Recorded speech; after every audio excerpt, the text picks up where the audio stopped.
hundredths of a second between them on their low fuel Banzai laps. That gives you an indication of the kind of level that Lewis Hamilton has come in at. But we really do have to keep our feet on the ground and manage expectations. He is only starting his first ever Grand Prix. And Martin, you've driven in 158 Grand Prix. They're long, hard races, an hour and a half of racing, very, very different from anything someone like Lewis would have done before. And there really is no substitute for experience, is there, in feeling your way and understanding how a Grand Prix unfolds.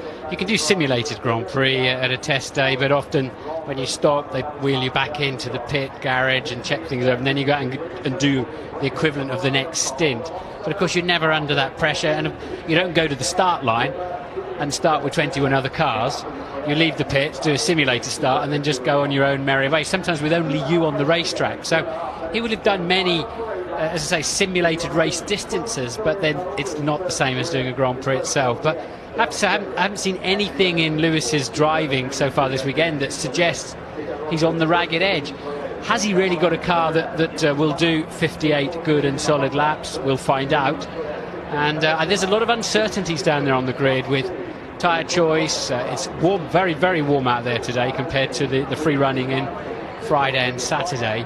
And I think there'll be a few people with some cars that are working, and a few that are going to be absolutely horrified when they get going and wonder how they've ended up with such a difficult car to drive after so much setting up. You'll have noticed there as the grid crawler went through, Felipe Massa starting this race from the back of the grid. He had a difficult time in qualifying, a gearbox problem, which meant that he qualified down in 15th place only, and then he decided to change an engine quite late on, about 11:30 this morning, so not long before the start of this Grand Prix.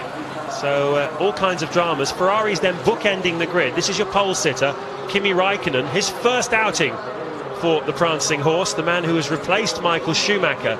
And you know, he's the ideal person to do that. Obviously the speed is a given, he is phenomenally quick. But he just doesn't give a monkey's about anything. And really the only person who could have replaced a 7-time world champion is someone who just flicks cares off his back like water off a duck's back. This is the man who's going to challenge him for the championship this year, Fernando Alonso. First time he stood on the front row of the grid here in Melbourne. He won the race here last year, but he's never been on the front row before. And there at the back is Felipe Massa, who was deeply frustrated yesterday in qualifying, and who can blame him? He had the form. He was in front of Raikkonen throughout winter testing and in the practice sessions here in Melbourne, but the luck has not gone his way, and he's already given away quite a bit to his teammate in their inter-team battle for the title. He may well not have had a specific engine failure as such. They would you've got to use an engine for two consecutive Saturdays and Sundays of a Grand Prix weekend, and he may have elected to take the penalty from 16th back to 22nd just to basically have a fresher engine in Malaysia at the next Grand Prix, which is well known to be very, very tough on engines. So could be a strategic move there. But we'll watch Massa. He's much, much faster than the cars around him. Away they go then on their parade lap. We're getting news from our... Whoa, that's a lot of smoke coming out of one of the cars there. It's probably an overfill on the oil tank, but we're getting news from the pits that most the front runners are starting on the harder tyre, but that Nick Heidfeld in the BMW, third on the grid, is starting on the softer tyre. One of the big differences this year in Formula One is a new rule which we'll all have to get used to as the season unfolds. Bridgestone is the only tyre supplier now. We no longer have a tyre war between Michelin and Bridgestone. So Bridgestone have brought along two different types of tyre to every Grand Prix. There's a hard tyre and a soft tyre, and the idea is that there's a performance difference between them. Generally speaking, the teams will qualify on the soft tyre, but they have to use both types of tyre during the Grand Prix. Now, this is likely to be a two-stop race, so there'll be 3 stints basically, and what everyone has to work out is whether or not they should use hard or soft tyres and when to use them. There's a quick look at Trulli and that smoke that came out of the back of his car as he got away from the line. We'll talk more about the tyres as the race unfolds, but clearly BMW are feeling ambitious and they're going for the softer tyre from the start. Suggests he's light on fuel as well, because my understanding is after about 5 laps those soft tyres are not the tyres to be on. I'm expecting a more normal race strategy be 2 long runs on the harder tyre, which is initially slower but just hangs on much, much better. They all went to the end of the pit lane before they went to the grid and did a practice start. Trulli's Toyota pumped a lot of oily blue smoke out as well.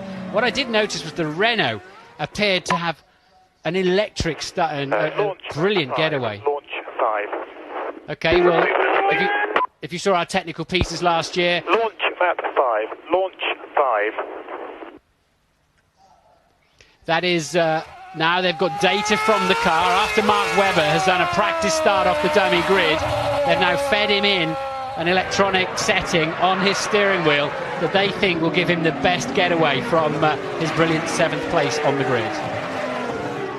Well, we've got 4 rookies in the field, and one of them, as I said, is Lewis Hamilton. And the first major obstacle for all the runners, whether they be rookies or experienced drivers, is the notorious first corner here at Albert Park. It's claimed many victims over the years. In fact, we have more years when there is a first lap accident than years when there isn't. And last year we had 4 safety cars here. It's always an eventful race. I'm told by some of the team engineers there's a 56% likelihood that at some point in this race we'll get a safety car. So the point is, it's a tough race to come through unscathed.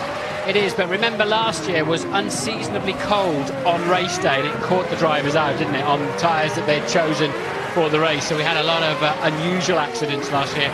The drivers with simply no grip. And, I was just saying the Renault appeared to have a different way, a secondary phase that just took off when Fisichella did his practice start. So we'll keep an eye on his start down there at Renault.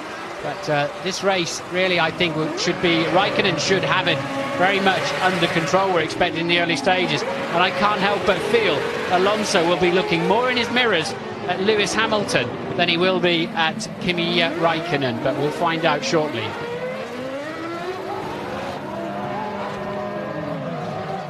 The Melbourne specialist Giancarlo Fisichella makes his way to the grid. A winner here a couple of years ago. Last year started on the front row. He's starting 6th here today.